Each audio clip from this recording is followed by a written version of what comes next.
In this video, we will learn rules of exponents through multiplication.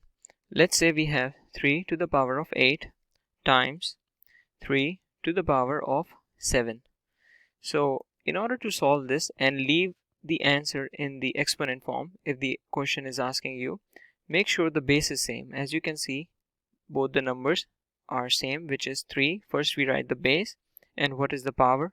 The power is 8 and 7.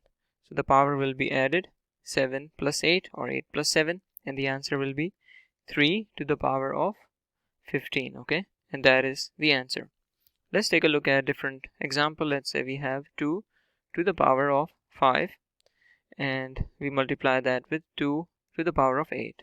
Okay, so the base is 2, 5 plus 8 is 13, and that is our answer.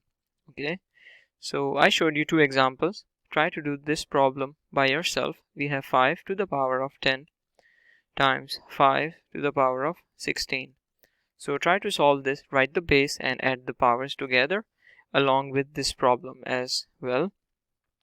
It's a trick one. I haven't taught you this before, but try to solve this. Okay, there's a base is different. So pause the video and try yourself. Okay, so I hope you have tried the first problem at least. So the base is same. We write base, which is 5. Powers are added together. 10 plus 16, that is 26.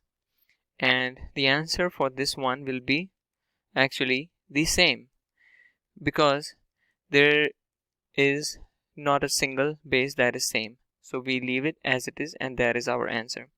However, when we have a base different with numbers but same base with variables, such as this one, negative 9x squared times 8x cubed.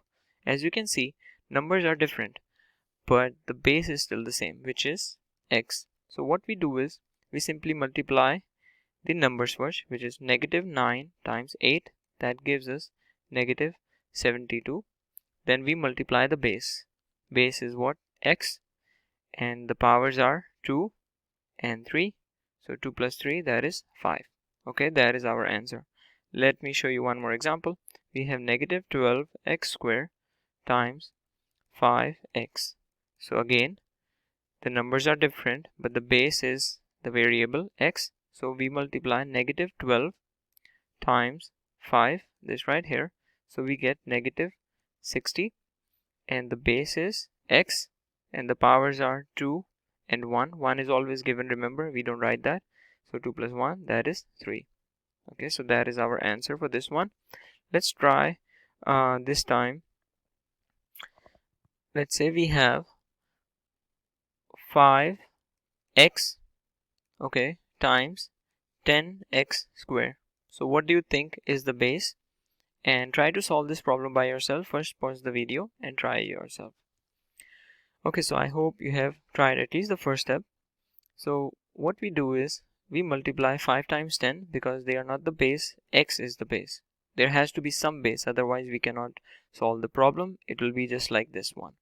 So we multiply 5 times 10, that gives us 50, and then we write the base x. Power is 1, power is 2, so 1 plus 2, that is 3. Okay, and that is our answer for this one. Okay, and let's take a look at, let's say, a few more problems. Okay, so we have here is negative 20x y cube times negative 4x cube y square. Again, if the numbers are not same, the base should be the variable. So we have x over here, x here, y and y. So first we will multiply the numbers alone. Negative 20 times negative 4 is right over here. We get positive 80, right? Negative sign times negative, we get positive sign. So we have 80, and then x times x cube, that gives us x to the power of 4. 1 plus 3, that is 4. And the power of y will be 5, because we have 3 plus 2, and that is 5. Okay, and one last example. This is pretty easy, but it could be tricky for some students. We have negative 5ab times 2a square times 0. Well, the numbers are not common. I mean, this is 0, and what do you think the answer will be? Simply 0. Okay, so don't try to multiply just 5 and 2 alone and write negative 10, then take a and a cube or nothing. Don't do that. It's simply 0. This is not 1, this is 0. Anything multiplies with 0, we get 0. So I will see you tomorrow with the division method of the exponents.